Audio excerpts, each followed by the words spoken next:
Hey everybody, it's the dude here to bring you another video, and honestly I'm struggling to hide how I feel about this episode, so let's dive in. That is your spoiler warning. If by some miracle you don't know who died still, and are just now realizing that you clicked on the wrong video, please stop now. Okay everybody, here is my review and analysis of Season 7, Episode 1 of The Walking Dead.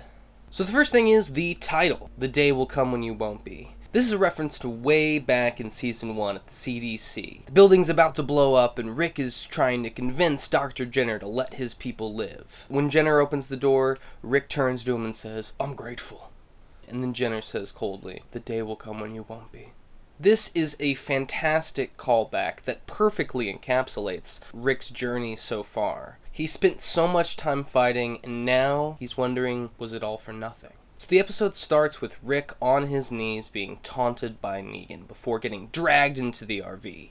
Now, this scene was released about a week ago as a sneak peek. If you want to know everything about it and listen to past dude talk about it along with some killer impressions, you can check out the link to my in-depth analysis of those first 3 minutes down in the description. So this first scene hasn't changed, but for two things. Near the end, there is a more intense music cue, and the pan down to the brain carnage goes about 3 more inches, still revealing nothing. The moment before, when the AMC logo flashes and they advise our discretion, I had never been more excited, but starting with something I had seen before kind of took me out of the episode. Next, we get the opening credits, which has a few little Negan additions, and then a commercial break. I mean, the scene is great, but there's plenty of scenes later in the RV that could have been used for a sneak peek. They didn't have to use the opening scene. This was not a great start for me. We haven't seen anything new, and we still don't know who died. This better get great fast. Wham! Alright, we're in the RV, we got new stuff. Negan slams Rick's hatchet into the table and gets in the driver's seat and stares at Rick through the rearview mirror. "I'm gonna kill you." Are you kidding me? You see what just happened? Your best chance is to stand up, grab that axe, and drive it through the back of my head. See how you do. So Rick grabs the axe, but Negan flips around with a gun and makes him drop it. He punches him in the gut and then drives the axe back down on the table. Says, "Don't make me get up again." In the comics, Negan does this in front of the lineup and in front of all of his men. He doesn't give Rick a weapon and give him a legitimate shot. So the show is really taking this opportunity to show Negan's power. And it quickly became clear that this whole episode was about breaking Rick. He sits in the driver's seat and starts the van. So Negan is driving through this fog while Rick sits contemplating his whole life in the back and...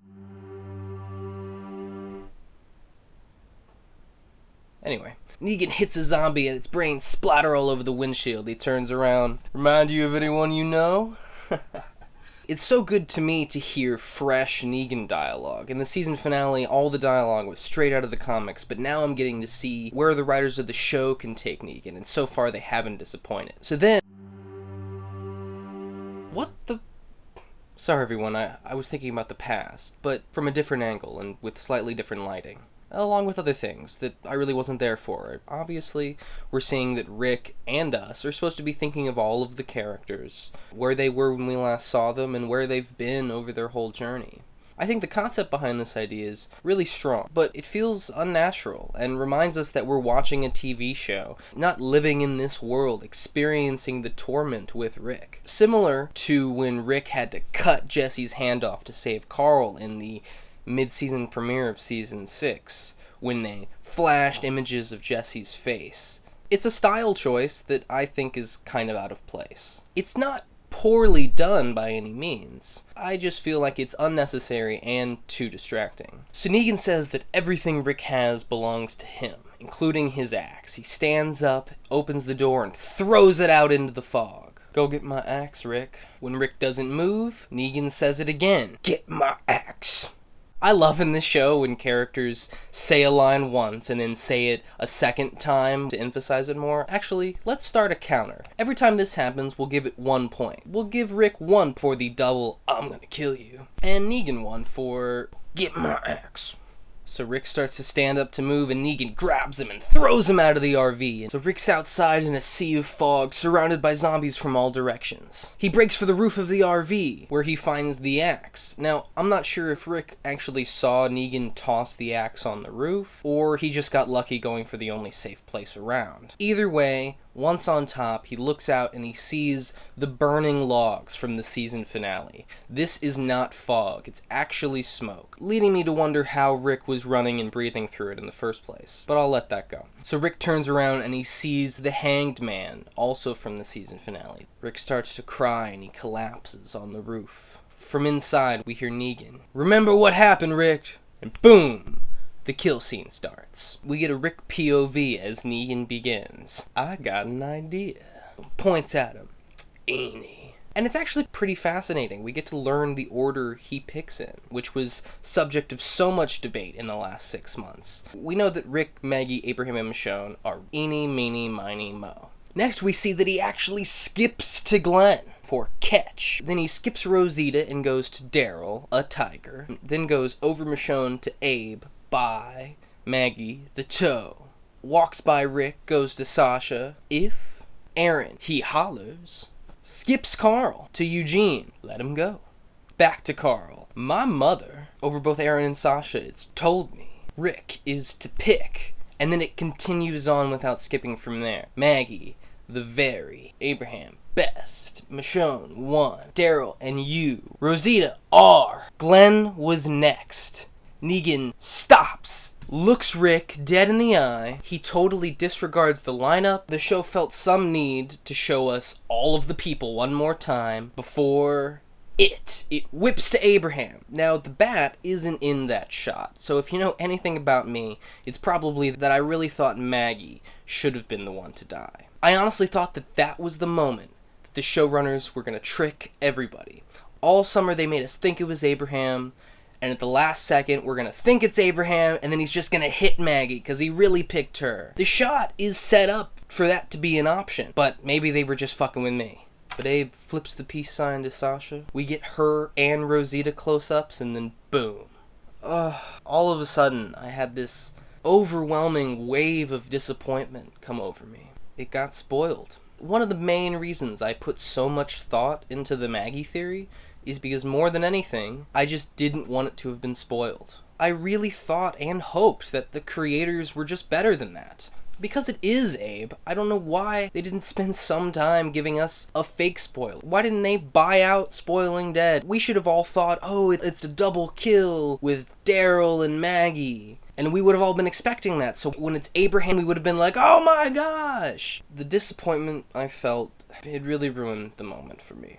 I wasn't in it with these characters. I was just sad that it got spoiled. The only way that the cliffhanger could have redeemed itself is if they could have stopped it from getting leaked. And they failed. So ultimately, the cliffhanger was the wrong decision.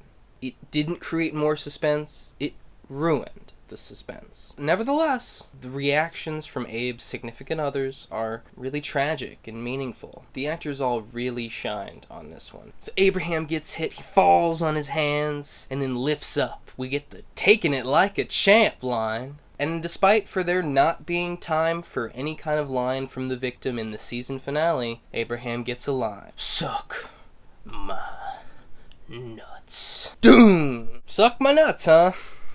Well, that is Abraham through and through. It is very silly, though. At this point, I was pretty out of it. I didn't feel like I was being affected like I should. But Negan, he pulled me back in. He's laughing. He said, "Suck my nuts!" Negan then whips his bat, spraying the streak of blood on Rick's face, settling that mystery. "You guys, look at my dirty girl!" He saunters over to Rosita, tells her to look at the blood on the end of the bat. "Were you together?" "Damn." "Well, if you were, you should know. Red and hell. He is, was, and always will be red. He took about 1 or 6 or 7 for the team. So take a damn look. Take a damn look!" That's another point for the double lines. All of a sudden, Daryl racks Negan across the face. "Daryl! He gets riled up because Negan is fucking with Rosita, and I suppose it makes sense. Daryl did develop a relationship with Rosita in this past season. He experienced Denise's death with her, and when he wanted to go after Dwight, she went with him when Glenn and Michonne wouldn't. And Daryl has always been a wild card. He's not in the comics, so I'm always really interested to see how his addition will change the story. So the Saviors grab Daryl and pull him to the ground. Rick stands up for a second, but Negan says, "No!" Oh, no. Yeah, that's a point. And then Dwight shows up. "Do you want me to do it?" "Nah, you don't kill that. Not until you try a little." It sounds to me like Negan knows how much Dwight wants to kill Daryl, and he's not in the habit of making anything easy on anyone. He has Daryl dragged away. "Now I already told you people, first one's free."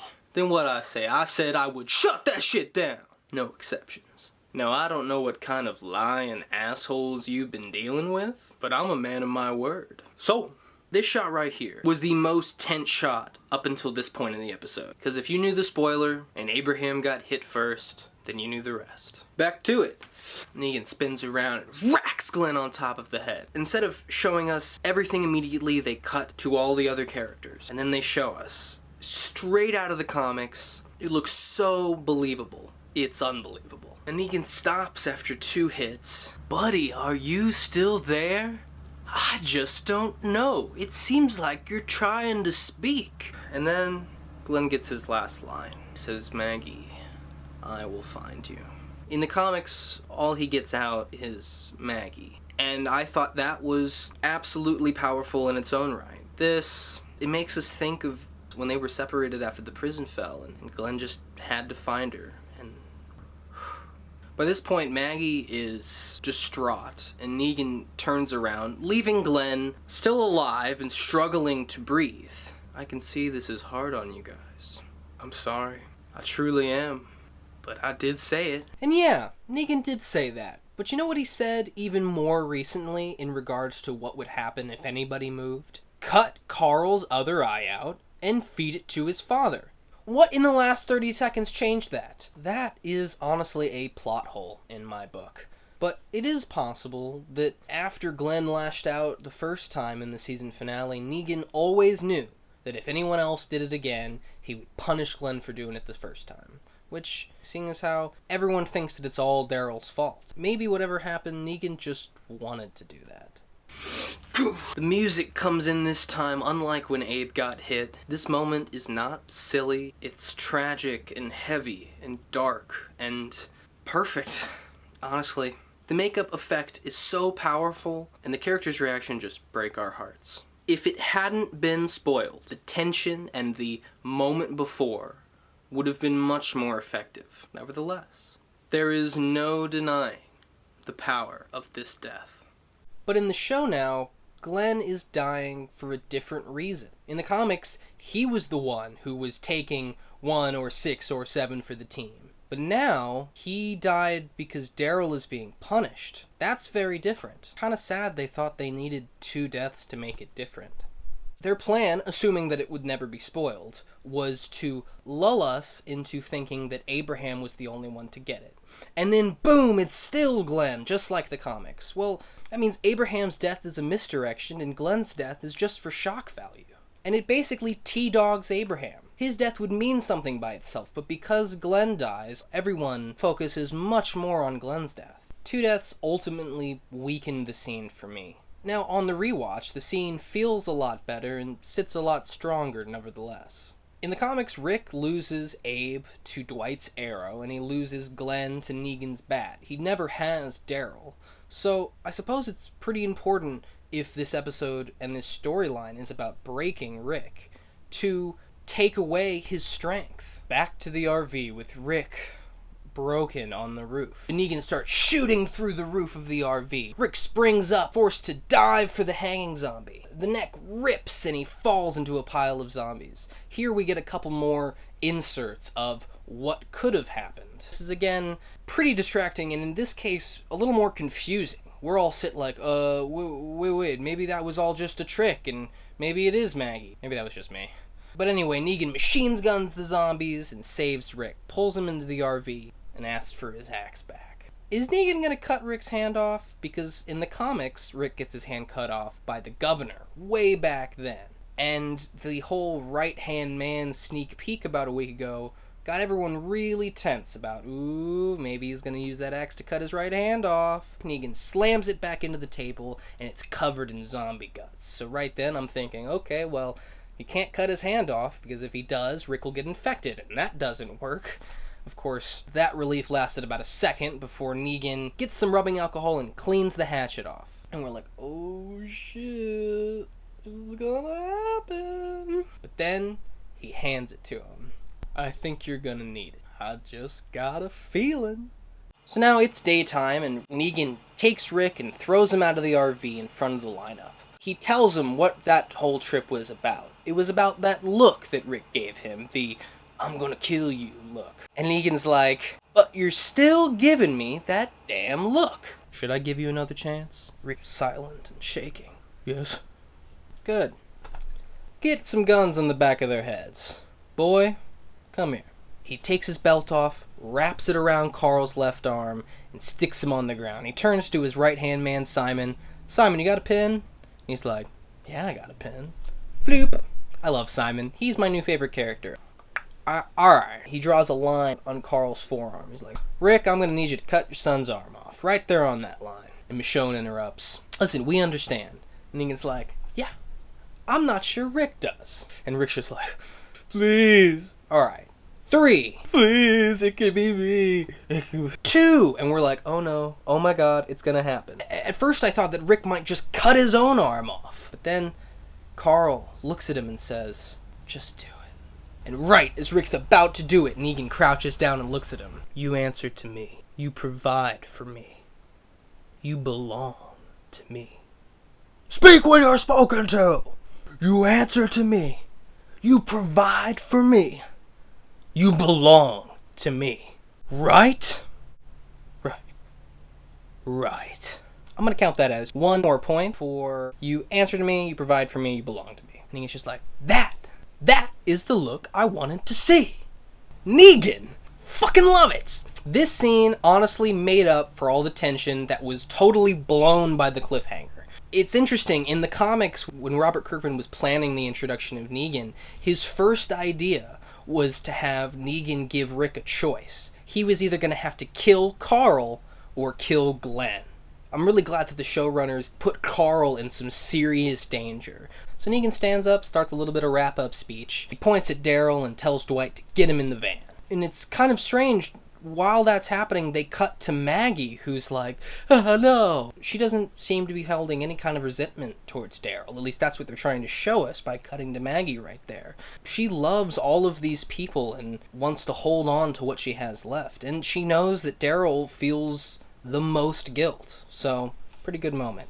This creates a whole new mystery about the fate of Daryl. So in our last scene, we find our survivors on the ground. As all the saviors are leaving, a guy snaps a Polaroid picture of the dead body, and I have to say that that's probably not the same guy who's been taking all the other pictures. The original guy was probably the dude that Glenn killed, because he had it over his bed. I guess somebody else took that responsibility, but it's a nice callback. The first one to move is Maggie. She gets up and heads for Glenn. She tells Rick to get ready to fight. She doesn't want anybody there. She can't take everybody there. And this scene just really reminds me why I thought Maggie would be the perfect one to die. Because I love Lauren Cohan. The emotion she gives is just so real, and why wouldn't it be? She developed her entire character around being with Steven Yeun. And now he's gone. I mean, it's not the hardest thing to play, but she does it so well. She wants to go alone, which makes me wonder what all the fuss was about the baby in the season finale. She's walking better now than she did that whole episode, and it's been an extra 5 hours with no food on the ground.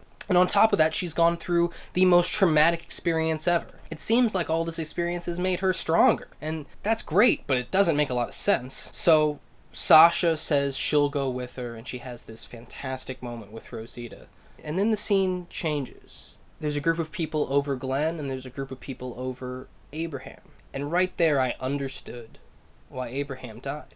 The people over Glenn are the same people who were in the Negan scene in the comics. Rick, Maggie, Carl, Michonne, and instead of Heath, it's Aaron, but I'll count that. They have their story, and then over there's the other characters. These characters that were added to the Negan scene. Sasha, Rosita, and Eugene. Now they all lost their significant other. I get it. They're driving away, and in Rick's rearview mirror, he sees a zombie, crouching down to lick the blood from where Glenn died. And it's a horrifying final image, but it also speaks to the idea that zombies are in their past. They're in the rearview mirror, and Negan is their future. Okay, wow, this was one crazy episode. All the Rick and Negan scenes plus the Carl hand-chopping scene might make this one of the greatest episodes ever. But I think it's important to ask, would those scenes have been any different if someone else had died? And the answer is no. I'm disappointed that the deaths were spoiled, but I think it ended up being really powerful. Not more powerful than the comics, or more powerful than I think it could have been. And if you want to know why I think it would have been more powerful if it was Maggie, you can check out the link to the Maggie theory down in the description. But still, it broke our hearts. It broke Rick, and it set us up for a hell of a story. But unfortunately, it seems like we'll see a lot of the same story that we saw in the comics. Part of the reason I didn't want Glenn or Abraham to die, they die in the comics by now, and I really want to see what their addition to the future of the story could have changed. But I can't complain about them sticking to the source material. Alright everybody, that's all for me. Let me know what you thought of the episode down in the comments. Please remember to like and subscribe, follow me on Twitter, and watch it again. And join me here every week for an in-depth review of every episode of The Walking Dead. This has been The Dude. See ya.